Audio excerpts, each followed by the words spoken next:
Assalamualaikum warahmatullahi wabarakatuh. Perkenalkan, nama saya Zainul Haq dengan NIM 2101072077 dari kelas 2A D3 Akuntansi. Baiklah, saya akan membahas tentang materi operasional dan akuntansi kredit. Yang pertama, pengertian dari kredit itu sendiri. Menurut Undang-Undang Nomor 7 Tahun 1992 tentang Perbankan, sebagaimana telah diubah dengan Undang-Undang Nomor 10 Tahun 1998, kredit adalah penyediaan uang atau tagihan yang dapat dipersamakan dengan itu berdasarkan persetujuan atau kesepakatan pinjam-meminjam antara bank dengan pihak lain yang mewajibkan pihak peminjam untuk melunasi utangnya setelah jangka waktu tertentu dengan pemberian bunga. Tujuan dari kredit itu yang pertama itu mendapatkan keuntungan dari bunga, membantu nasabah dalam memenuhi kebutuhan, dan memajukan perekonomian Indonesia melalui kredit.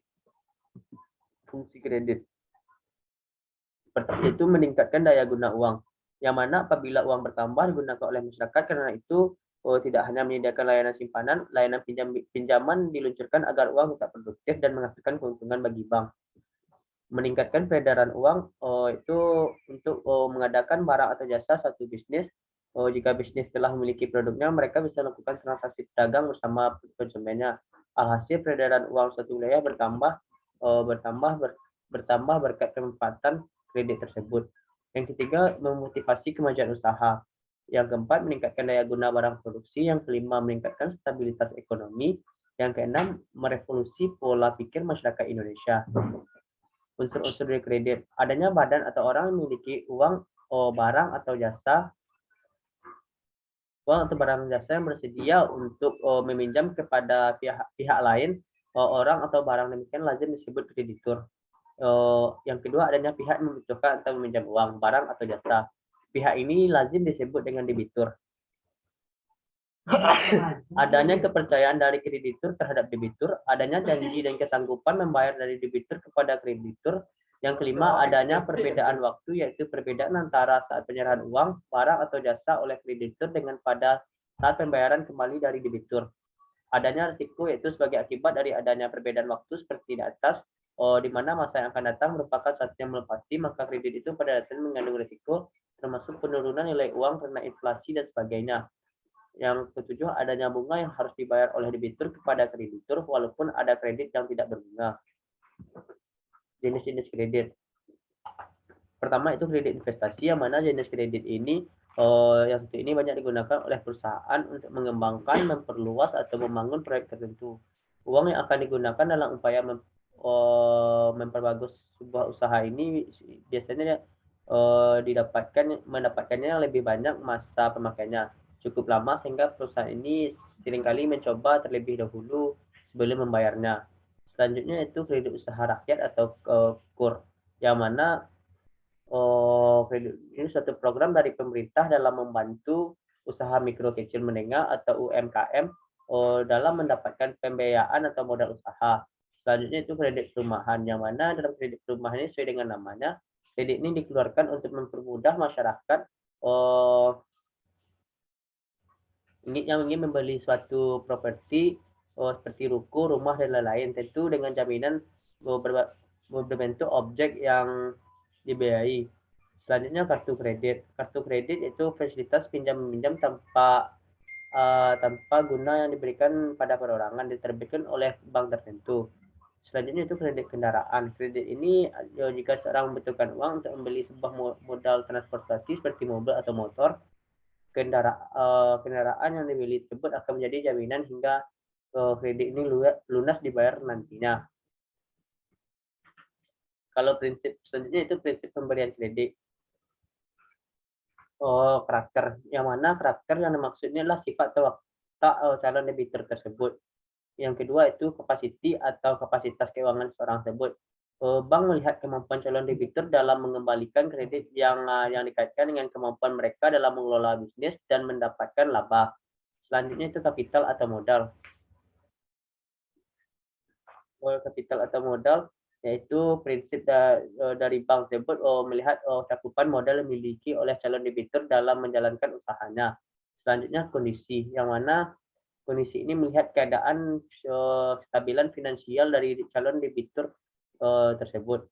Yang kelima itu kolateral atau agunan, yang mana kolateral ini merupakan prinsip 5C berupa jaminan fisik maupun non fisik yang diberikan calon debitur.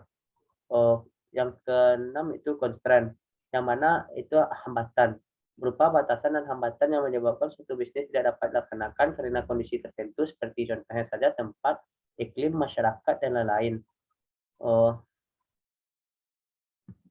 Aspek-aspek penilaian kredit. Yang pertama itu aspek yuridis atau hukum, yang mana aspek dalam hukum ini penilaian dari aspek yuridis atau hukum adalah penilaian kredit dalam masalah legalitas pada usaha serta izin-izin yang dimilikinya yang mengajukan kredit. Selanjutnya itu aspek pemasaran, yang mana aspek pemasaran ini dinilai dalam penilaian kredit ada yang permintaan terhadap produk yang dihasilkan sekarang ini dan di masa yang akan datang bagaimana prospeknya. Selanjutnya itu aspek keuangan, yang mana dalam aspek keuangan ini ada dana yang dimiliki untuk biaya dan bagaimana penggunaan data tersebut. Yang keempat itu aspek teknis dan operasi. Aspek teknis dan operasi penilaian kredit dalam membahas masalah yang berkaitan dengan produk seperti kapasitas yang digunakan, masalah lokasi, layout ruangan, dan mesin-mesin termasuk jenis-jenis yang digunakan. Selanjutnya itu aspek manajemen, yang mana setelah aspek manajemen ini adalah untuk menilai struktur organisasi perusahaan, sumber daya manusia yang dimiliki, serta latar belakang pengalaman sumber daya manusianya, pengalaman perusahaan dalam mengelola berbagai prospek yang ada dan dalam pertimbangannya.